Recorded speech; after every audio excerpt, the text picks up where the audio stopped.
The Free Yezidi Foundation has submitted detailed reports and evidence documenting the Yazidi Genocide to UN mechanisms, prosecutors, law enforcement in supportive communities and Europol, marking a significant step towards justice. A Turkish court has denied all lawyers' requests in the 10th hearing in the assassination case of Tahir Elçi, a Kurdish lawyer and human rights defender shot in the head as he gave a speech calling for peace in 2015. The women of Iraq's Makhmour camp, home to 13,000 displaced Kurds, have spoken out on their achievements ahead of International Women's Day.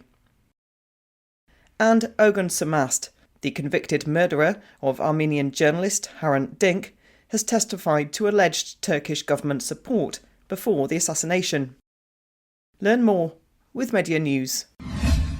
The Free Yezidi Foundation revealed on Monday that after 2 years of rigorous legal work, it's begun sharing analytical reports and extensive documentation related to the Yazidi genocide with various international authorities, including UN mechanisms and Europol.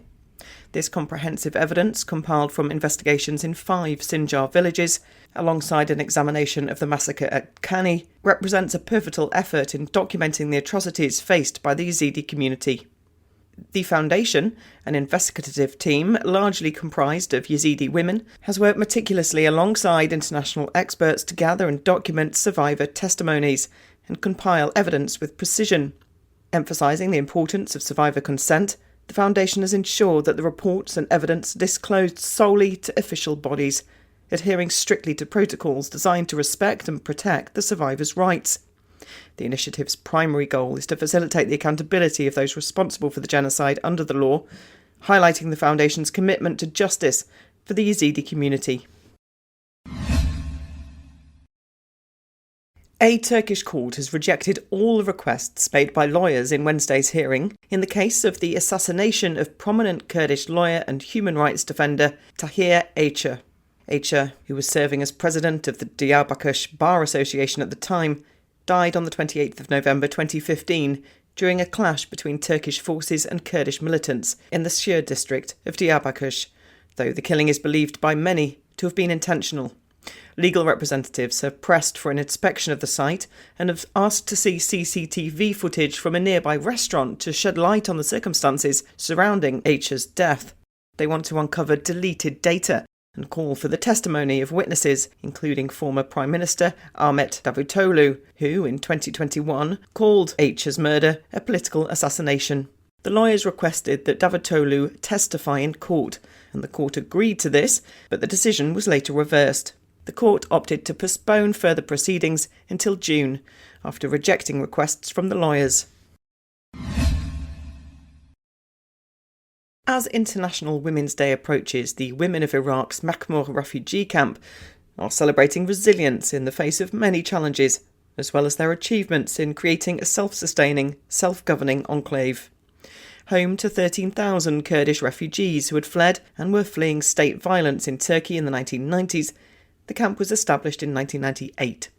Makhmour camp has since become a testament to the enduring spirit of the Kurdish community, particularly the central role of women in shaping a society based on the principles of liberation, ecology and democracy.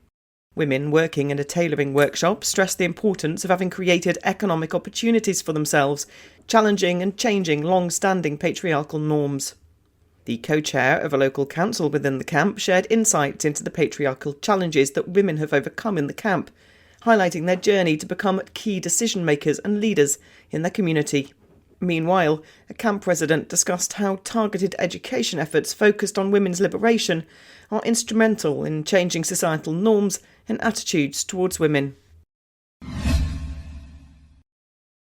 Ogün Samast, the convicted murderer of Armenian journalist and Argos editor Hrant Dink, told a court in Istanbul on Wednesday that he'd been promised government support and protection before the assassination.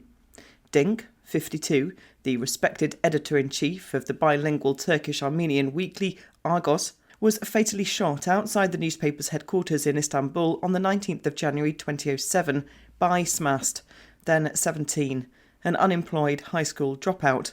Arrested the day after the murder, Samast spent nearly 17 years in prison before his controversial release in November 2023, sparking widespread condemnation. Following his release, a Turkish court accepted an indictment that could see him serve a further 7 to 12 years in prison alongside other suspects. Testifying via video link, Samast detailed his involvement and interactions with other suspects, suggesting a sense of protection and impunity conveyed by their assurances. Samast admitted that he was never introduced to any state officials, but felt pressured by warnings of severe consequences should he not carry out the assassination. The court decided to maintain judicial control over Samast and refer the case to the prosecution for final comments. Dink's family and legal representatives argue that real accountability remains elusive without addressing the involvement of state officials.